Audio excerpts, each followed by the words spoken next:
Juventini.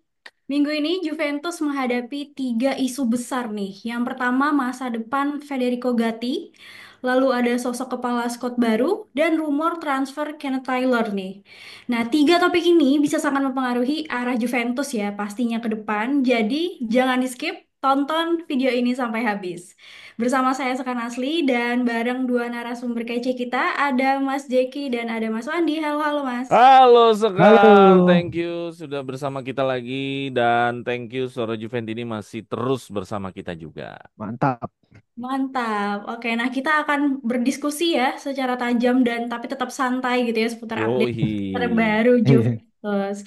Nah, pastinya kita mau ingetin dukung terus channel ini ya dengan cara like, subscribe, dan join membership Suara Juventini. Seperti Mas Wandi ini juga membership kita ya, Mas. Yes, betul sekali. Oke, nah kita langsung nih ke materi pertama. Kita akan bahas berita-berita penting seputar Juventus seperti yang tadi saya sebutkan ya. Kalau sudah masuk bulan Juni, sudah biasa ya aroma Mercato ini pasti Waduh, mulai terasa.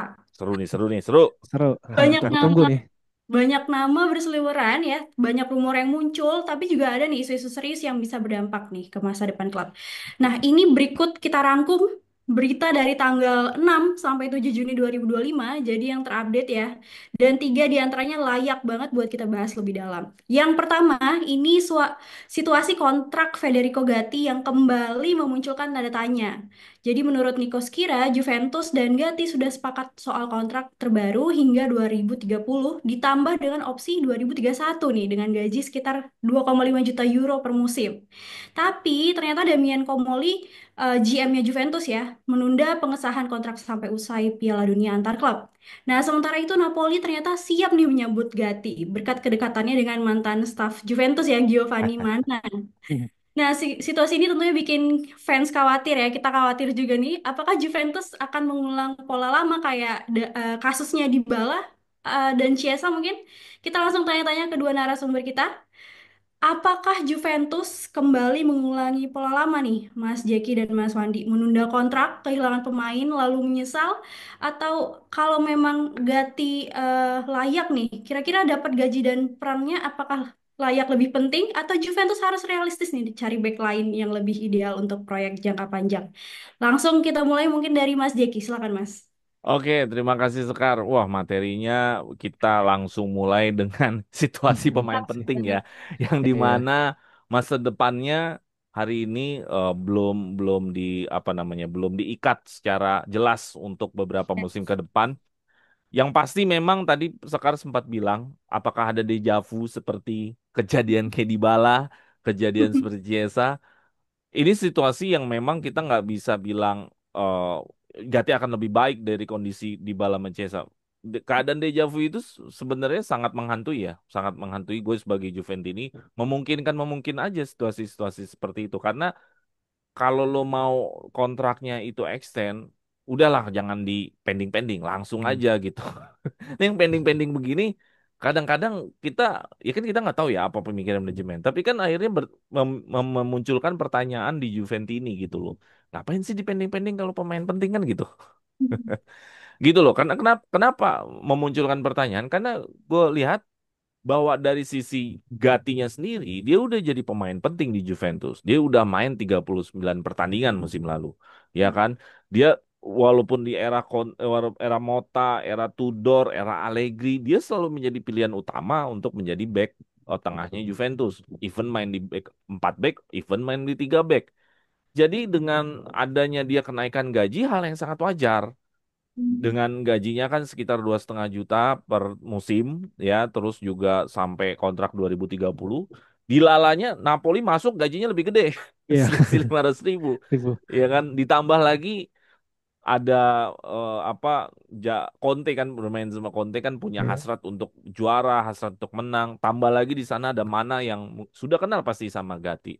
Nah, ini yang menjadi eh, satu hantu ya, satu hantu di pikiran gue sebagai Juventini. Bisa saja Gatti ini kejadian lagi nih kayak Chiesa sama Dybala. Kalau memang nanti di akhir Piala Dunia masih lagi pending lagi. Kan dramanya kan selalu ada nih kalau mau perpanjang kontrak. Karena gue pikir kalau lo logisnya kan kalau ini penting harusnya segera. Udah gitu doang. Gue nggak ngerti deh apa yang harus nanti setelah Piala Dunia apa nunggu dia main lagi karena emang dia waktu itu habis cedera. Gatti ini kan memang profil dari awalnya dia masuk dari pemain yang potensial, bukan pemain bintang. Dia dari seri B, dari divisi paling bawah masuk ke Oh, Juventus. Terus ya akhirnya dengan bersama Allegri ya kita bangun Gatti, kita proses Gatti menjadi back seperti ini. Jadi hitungannya Gatti hari ini back sudah matang. Dia udah punya pengalaman di Liga Champions. Dia udah ngelewatin beberapa musim. Bahkan dia ada di squad kita juara Coppa Italia. Jadi dia sudah sangat matang. Alasannya sangat banyak untuk kenapa harus perpanjang Gatti dibanding alasan untuk mengangkat Gatti. Jadi alasannya lebih banyak. Jadi kalau Juve gagal kontrak lebih baik ya kita cari back yang lebih sama kualitasnya bahkan lebih dari Gatti daripada kita mencari back yang di bawah standar Gatti. Tapi gue masih berharap Gatti perpanjang kontrak karena gue pikir ya dia pemain yang punya loyalitas juga, punya passion lah bersama Juve. Jadi gue masih berpikir mudah-mudahan tidak ada halangan deja vu seperti Chiesa dan Dybala tidak terjadi. Jadi Gatti 2030 bersama Juventus.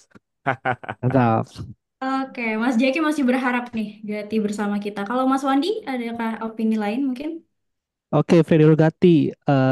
Kalau lihat sejarahnya dia tuh seperti apa ya? Benar-benar seperti bisa jadi kisah inspirasi sih, nah, kisah inspirasi bagi pemain-pemain bola yang satu lahir dari kemampuan keluarga yang kurang baik. Dua, tidak ada background sepak bola yang benar-benar mumpuni. Karena kan Gatti seperti kita tahu sejarahnya dia adalah pemain bola yang awalnya sempat jadi kuli bangunan, terus masuk ke Hmm. klub non profesional, dikontak oleh klub profesional dari Serie C, Serie B, akhirnya masuk ke Juve dan sempat musim kemarin dia menjadi kapten. Pernah menjadi kapten di beberapa awal pertandingan Serie A. Nah, itu menunjukkan bahwa sebenarnya Gatti itu mempunyai peran penting sih di Juve ya gitu. Jadi ya ketakutan-ketakutan ketika kejadian seperti di Bala atau Chiesa itu menjadi sebuah ketakutan yang bagi Juventus ini ya. Tapi kalau kita ambil POV dari uh, Komoli ya sebagai direktur yang baru kan ya itu mungkin dia ini melihat dulu nih ya istilahnya kalau kita ingin rekrut pegawai baru tuh ada masa probation ya kan. Nah itu Mhm. mungkin POV-nya dari situ dari POV dari Komoli. Nah tapi eh, ketika tawaran datang dari Napoli, jaminan starter dari Conte, Conte adalah seorang pelatih yang juara, yang juga menelurkan atau menghasilkan back-back yang berkualitas timnas, apalagi kan di zaman Conte lahirlah BBC, Barzagli Bonucci, tentu Gatti memiliki ya itu ada sebuah daya ketertarikan sendiri gitu dari bagi Federico Gatti. Nah, harusnya si Juve bergerak cepat karena seperti dikatakan Bang Ciki tadi, Gatti ini sudah masuk periode yang matang, sudah masuk ke udah main di Liga Champion, udah menjadi tim juara Coppa Italia, sudah merasakan bagaimana susahnya menjadi pemain bola dari tidak ada background sepak bola kemudian menjadi pemain bola profesional, sekarang udah dikontrak mahal gitu. Jadi harusnya Gatti layak untuk dipertahankan bersama Juve sampai 2030 gitu. Karena peran Gatti di dalam ya Gatti musim lalu kayaknya tidak main pada saat cedera ya Bang ya kalau nggak salah ya. Ya, artinya dia inilah utama lah, intinya main Iya, terus lah. main terus. Secara fisik dia terjamin karena dia main hampir hampir 50 pertandingan. Jadi secara fisik dan stamina harusnya dia ya itu sebuah anomali kan, anomali di saat pemain Juve bolak-balik masuk J Puskesmas ya. Nah, ternyata Gatti konstan bermain maupun di akhir-akhir musim dia sempat sudah mulai cedera gitu. Dan itu harusnya ya Juve harus mempertimbangkan lah Gatti sebagai pemain yang tidak tergantikan.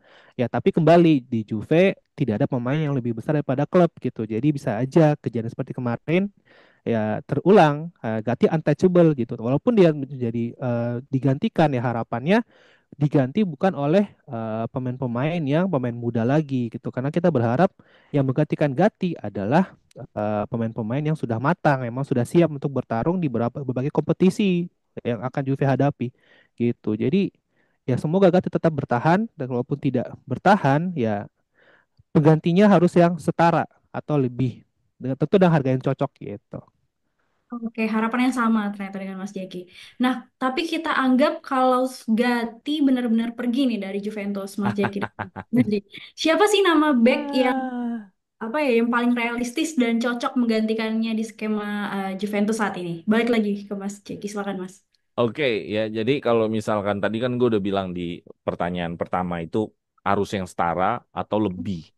Kalau Mhm. lebih dari Gatti, gue rasa banyak profilnya di klub-klub yang mapan. Cuman masalahnya kan di harga ya. Gue mungkin tetap mencarinya di Serie A karena pertandingan paling banyak kan di Serie A, ya kan? Mhm. 38 pertandingan ada di Serie A. Pilihan gue ada satu nama dari Bologna, Sam Bekema, pemain Uh. Belanda. Sam Bekema, pemain Belanda, dia sudah cukup matang, dia sudah merasakan Liga Champion, dia sudah merasakan bagaimana menjadi seorang juara tahun musim kemarin di Coppa Italia. Jadi kelebihan-kelebihan seperti itu gua rasa cocok untuk langsung menggantikan Gatti. Dibanding lu cari yang bocil-bocil kan hari ini kan apa gosipnya nih yang back yang mau datang ke Juventus nih yang bocil-bocil nih usia 18, usia 20, Leoni, Coppola. Nggak cocok lah buat langsung Gatti. Biar gimana pun jam terbang itu penting lah. Buat gue sih jam terbang itu penting ya. Ini kayak Pak Wandi, Pak Dokter Wandi, jam terbang kan penting ya di dunia Betul betul di dunia apa namanya Kedokteran. profesi. Jam terbang itu betul. penting. Nggak bisa kita bilang usia 19 tahun jago tapi nggak punya jam terbang. Ya tetap jam terbang itu pasti ada miss-missnya lah. Mhm. Walaupun rising star pasti ada miss-missnya lah. Berbeda sama orang yang jam terbangnya tinggi. Walaupun nggak jago-jago amat, tapi miss itu bisa dihindari karena bicara menjadi seorang back, bicara menjadi seorang yang lu bikin kesalahan lebih banyak atau tidak dibanding pemain lain. Karena ketika back bikin blunder, bubar udah. Ya karena kita akan kebobolan. Jadi, Sambekema menurut gua itu adalah profil yang cocok hari ini menggantikan Gatti. Fisiknya juga tinggi besar layaknya profil-profil ya Eropa, tangguh duel udara dan duel duel ya duel apa lapangan. Terus juga satu lagi Sambekema juga kalau Tudor memainkan ball possession, ini Sambekema juga cocok. Dia lebih berani untuk main passing-passing, berani untuk build up. Atribut defense-nya sudah setara lah dengan Gatti. Intercept, tackle, aerial duelsnya udah oke. Jadi Sam Bekemah cocok buat menggantikan Gatti bila Gatti cabut. Tapi gue berharap ya nggak cabut lah. Gitulah sekarang. Sam Bekemah kalau dari gue. Oke, San Bekema dari Mas Jeki. Mas Wandi siapa nih Mas? Spesifik namanya. Oke, kalau spesifik ya pengalaman sudah banyak ya, udah pengalaman di Liga Champions dan Liga Eropa itu salah satunya adalah pemain back Atalanta Giorgio Scalvini. Dia pemain muda sih memang 21 tahun tapi memang pengalamannya lumayan ya. Pengalamannya sudah lumayan banyak di Serie A, sudah Mhm. bermain juga di Liga Champions dan statistiknya sih memang dia tapi dia tipikal sebenarnya dia tipikal yang back yang konvensional ya. Dia memang lebih ke back yang menang duel udara, back yang intercept, back yang blok tendangan lawan gitu. Ya berbeda dengan mungkin Gatti yang selama beberapa musim ini dia agak lebih sering progresif ke depan, mampu mainkan akurasi long ball yang baik gitu. Tapi kalau ada ganti Gatti, selain dari opsi dari Bang Jeki yaitu salah satunya menurut gua sendiri adalah Giorgio Scalvini karena itu tadi pengalamannya sudah teruji di Liga Eropa, di Liga Champions dan di Atalanta di Serie A pun dia juga starter, tidak tergantikan juga di Atalanta dan itu sudah menunjukkan statistik yang baik. Cuma masalahnya apakah Atalanta mau jual apa tidak gitu. Sama cedera dia sayangnya ya. Ya Dia saya cedera cedera. sih gitu. Tapi ya itulah. Kalau di luar negeri sebenarnya banyak sih ya. Di luar negeri di tim-tim papan atas tuh banyak. Kalau Mhm. misalnya rumor-rumor yang terakhir kan atau kita ambil dari back Bayern Munchen nih yang pernah main di Serie A, Kim Min-jae itu kan sekarang udah nggak terpakai gitu. Cuma Oh masih iya. harga tinggi. Itu tipikal back-back yang tinggi besar, emang cocok dengan seperti menggantikan Gatti. Dan kalau lihat berita-berita di ini sih memang dia tidak tidak disebut radar di transfer market ya, tapi dia kabarnya memang tidak kerasan juga di Bayern Munchen ingin memain regular dan itu opsi yang salah satu yang tipikal back seperti itu. Apakah dia sudah pernah main di Serie A bersama Napoli? Juara lagi gitu. Iya, Oke, iya, iya. kalau teman-teman Suara Juventus ini pastinya punya eh, pilihan sendiri gitu ya. Boleh langsung di komen untuk video ini, jangan lupa.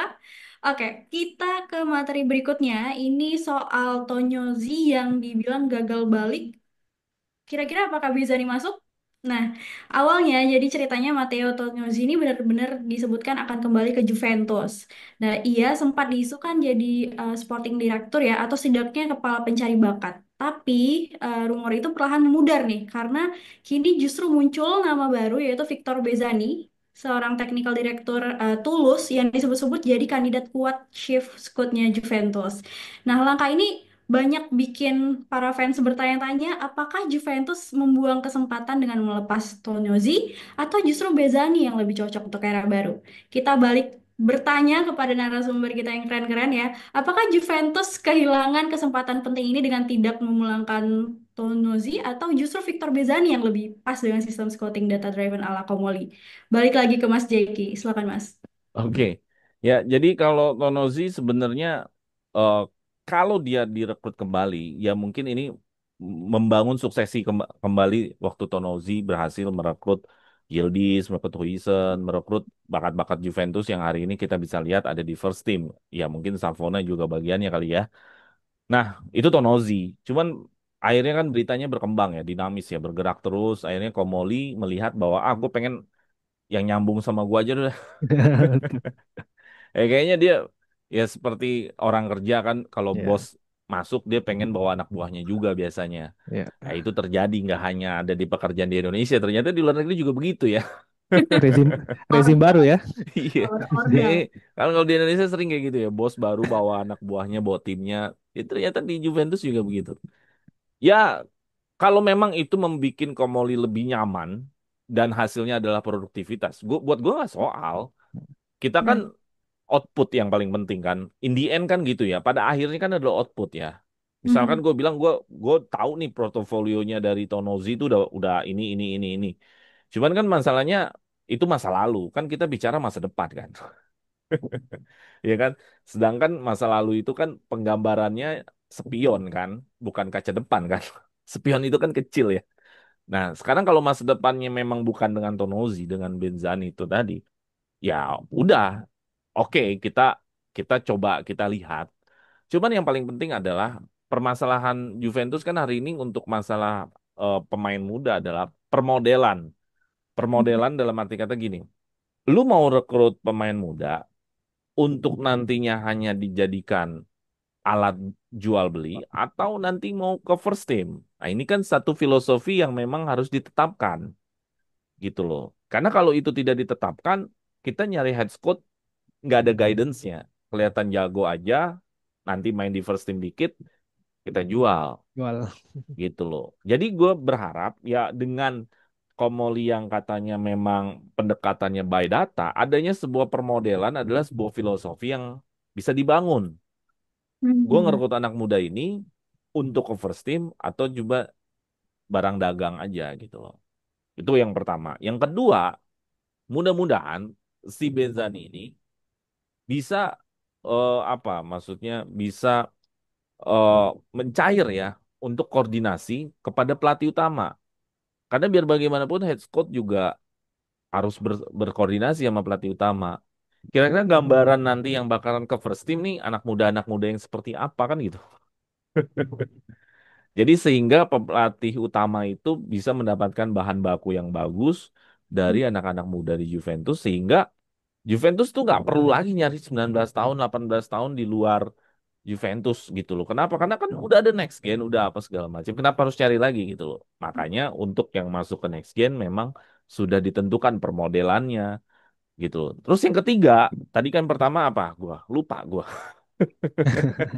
Pertama permodelan ya, filosofinya ya.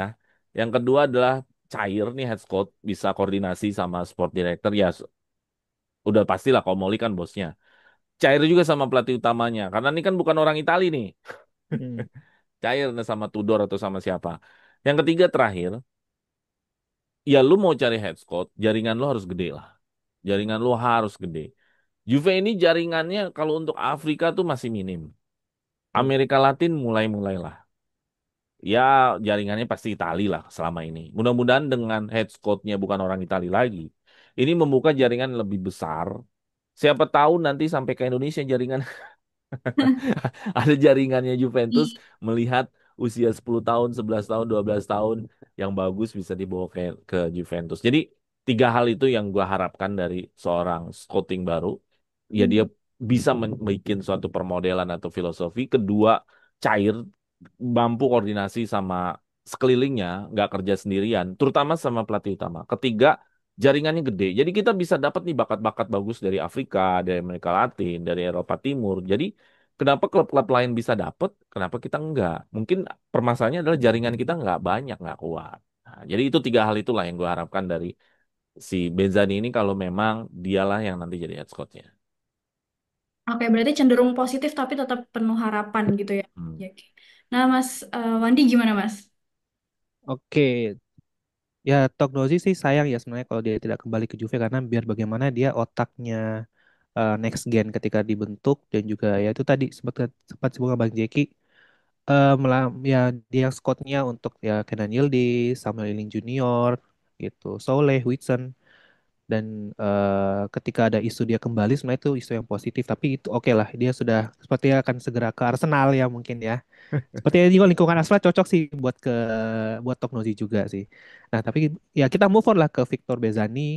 Ini mungkin orang kepercayaan dan juga di berbagai sumber memang Komoli sangat memuji Victor Bezani ini ada memiliki setipe sih sama Komoli memiliki eh, data driven ya, data driven menganalisis pemain dari data gitu. Dan juga mungkin pengalamannya Victor Bezani ini karena dia sempat berapa klub dia tangani seperti Brentford, Watford, Leicester City, kemudian masih ke Toulouse FC bersama Komoli juga. Nah, mungkin pengalamannya dia itu yang diharapkan untuk mampu menjadi head coach, menangani head coach gitu, menangani head coach di Juve, tim sekelas Juve gitu. Dan juga kalau lihat dari berapa jaringan yang dia dapat, jaringannya itu luas juga sampai ke Amerika, sampai ke negara-negara Eropa Timur juga. Itu jaringan dari Victor Bezani ini lumayan luas gitu. Nah, itu yang harapannya mudah-mudahan sih. Mudah-mudahan eh, Victor Bezani ini dengan data yang dipunya itu memiliki sinkron dengan juga pelatih tim utama dan juga dengan pelatih next gen juga gitu dan sesuai dengan arahan next gen ini mau diarahkan seperti apa apakah menjadi tim first team ataupun untuk menjadi sumber cuan aja gitu ya harapannya sih ya next gen itu menjadi sumber first team kita ya supaya kita tidak Fondasi perlu lah ya. jauh-jauh ya fondasi lah fondasi bagaimana next gen itu menjadi ya dasar untuk bagaimana mengembangkan diri untuk siap dan matang untuk mampu bersaing di tim first team gitu. Itu sedikit tambahan sih karena sebenarnya dari Bang Jeko udah banyak gitu. Ya harapannya sih ya intinya sih mungkin karena dia lebih klop ya sama Komoli jadi Komoli juga merasa dengan dia memiliki rekan yang sudah sinkron secara otak dan secara visi klub gitu sisi perekrutan pemain tambah pemain muda harapannya dia bisa lebih cepat bekerja dengan baik gitu. Gitu. Jadi Ya, next gen gue ini berharap dapat diarahkan. jaringannya sih. Jaringannya Iya sih. maksudnya biar kita bisa dapat pemain dari Afrika itu kan sebenarnya banyak tuh Betul. sebenarnya. Ya. Oke, semoga dengan bergabungnya Bezani bisa memberikan positif gitu ya, positif impact ke Juventus dari segi jaringan terutama gitu ya, Mas. Oke, nah kita bergeser balik ke Mercato nih. Nama Kenneth Tyler dari Ajax masuk dalam radar Juventus, Milan, dan Napoli. Statistiknya oke sih ya dari 15 gol dan 8 assist musim ini, tapi harga pasarnya juga tinggi ternyata, yaitu sekitar 25 juta euro. Nah, untuk pemain muda yang belum main di top 5 Liga Eropa ini rasa-rasanya memang sangat tinggi. Juventus sekarang lebih mengandalkan pendekatan data driven ya ala Comoli, bukan cuma cari nama besar gitu.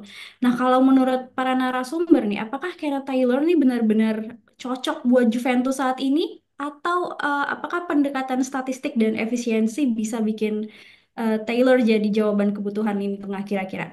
Kita kali ini ke Mas Wandi deh, silakan Mas. Oke, statistik dari Kenneth Taylor ya.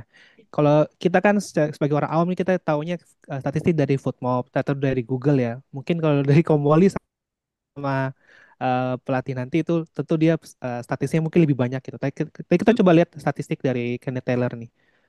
Dia posisinya adalah utamanya sebagai central midfielder, usia 23 tahun, ratingnya sebenarnya ratingnya 7,3 di Liga Belanda atau di divisi bermain selama sebanyak 33 pertandingan, 9 gol dan 6 assist. Selain bisa berperan sebagai central midfielder, dia juga bisa bermain sebagai defensive midfielder ataupun dengan left wing. Kaki kiri dan dia setiap pertandingan minimal 1 sampai 2 shoot ke gawang gitu. Namun kelemahannya ternyata dia lemah dalam bertahan, duel duel melawan pemain juga lemah, aerial duelnya kurang, dribblenya kurang baik. Namun catatan baiknya salah satunya adalah dia memiliki umpan progresif yang baik. Akurasi umpannya bagus. Dan kalau emang ini sesuai dengan kalau emang Tudor pelatihnya, kita tahu Tudor adalah tipe pelatih yang suka direct pass ke depan. Tentu ini cocok dengan tipe permainan dari Kenneth Taylor gitu. Tapi kalau melihat dari harganya, ya 20 sampai 25 juta sih menurut saya dengan pemain berbakat itu masih masih masuk budget sih. Cuma emang belum teruji di berbagai kompetisi karena Liga Belanda bukan lima top terbesar gitu. Tapi kalau berdasarkan data yang kita dipunya harusnya untuk pemain muda dengan tipikal menyerang seperti ini, kalau pelatihnya Tudor, ini menurut saya sih secara pribadi ini memiliki kecocokan data sesuai dengan maunya pelatih Tudor nih. Kalau memang Tudor pelatihnya sampai musim depan gitu. Ya untuk saat ini mungkin namanya pemain muda bisa jadi pelapis, bisa jadi juga pemain inti. Pelapis di central midfielder bisa jadi pelapisnya Kevin Turam, ataupun di posisi left wing bisa jadi pelapisnya Kenan Yildiz gitu. Oke, bisa menjadi pelapis tapi juga bisa menjadi inti. Kalau Mas Jeki gimana Mas pendapatnya? Oke, ya rumor rumor pemain tengah pasti akan ada karena pemain Juve sendiri seperti kayak Douglas Luiz memang diharapkan bisa menjadi sumber cuan untuk bisa dimonetisasi, dijual, otomatis harus cari gantinya. Pasti akan banyak nama-nama lagi selain siapa nih, ya Taylor. Kenneth Taylor ini. Kalau gue pribadi, dia udah cukup produktif. Dia menjadi andalan di Ajax. Kalau total gol di luar hanya sekedar Liga Belandanya, tambahannya lagi total seluruh dari semua ikut kompetisi, dia 15 gol, 8 assist dari 52 penampilan. Artinya dia memang pemain inti, pemain yang sangat diandalkan. Memang Kenneth Taylor harus di-challenge untuk di liga Klub yang lebih besar. besar, klub yang lebih besar, untuk menyatakan bahwa dia ini berbakat calon pemain bintang. Karena tanpa dikasih kesempatan, kita nggak akan pernah tahu siapa pemain bintang di dunia ini, bener nggak? Karena pemain bintang kan butuh dikasih kesempatan. Hmm. Mencetak pemain bintang itu kan butuh dikasih kesempatan. Kalau nggak dikasih Betul. kesempatan, gimana bisa taunya? Kalau kita menunggu dia menjadi pemain bintang di klub lain, ya nah, harganya udah pemain bintang dong. Kan. Iya kan bener nggak? Betul Kalau betul. misalkan si Kenneth ini akhirnya direkrut sama, katakanlah direkrut sama City, dia jadi bintang di sana. Itu Juve mau rekrut pada saat nanti dia pas di City, ya udah jadi main bintang namanya. Ya merekrut pada saat Kenneth Taylor masih di Liga Belanda seperti ini adalah Kesempatan. good, ya goodwill gitu, keinginan yang bagus gitu loh, kesempatan, sebuah peluang gitu. Tinggal bagaimana Kenneth Taylor ini bisa beradaptasi di Serie A yang otomatis berbeda lah dengan Liga Belanda. Kalau gue pribadi secara profil dia cocok. Secara profil. Kenapa? Karena Juventus tidak ada lini tengah yang produktif nih. Memang carinya lagi yang lini tengah produktif yang bisa cetak gol. Kemarin kan Tonali. Tonali kan udah superstar. Cari lagi lah yang level-level di bawahnya lagi. Ya salah satunya mungkin yang ketemu bisa dijadikan rumor adalah pemain ini. Kenneth, Kenneth siapa? Kenneth Taylor. Kenneth Taylor ini yang produktif juga. Jadi memang mencarinya adalah pemain tengah yang mampu mencetak gol. Karena ya hari ini nggak ada yang mampu mencetak gol sampai 10 pun nggak ada gitu di UP. Ketika pemain tengah lu tidak produktif mencetak gol, akan sulit Juventus bisa bersaing di empat besar, apalagi Scudetto. Bisa mencetak gol aja juga belum tentu bisa Scudetto, apalagi nggak, pemain tengahnya sulit mencetak gol, tambah lagi gitu. Jadi menurut gua ini profil yang eh, perlu perlu dikasih kesempatan kalau memang target-target utamanya Juve nggak dapet, nah ini boleh lah gitu. Maksud gua, karena profilnya udah cukup produktif di Liga Belanda. Karena menurut gua kalau lu rekrut pemain di luar Liga top 5, itu orang harus menjadi pemain inti, itu orang harus produktif. Kalau lu rekrut di luar dari Liga Italia atau top 5 ini biasa-biasa aja, apalagi yang mau dijadikan spesialnya gitu kan.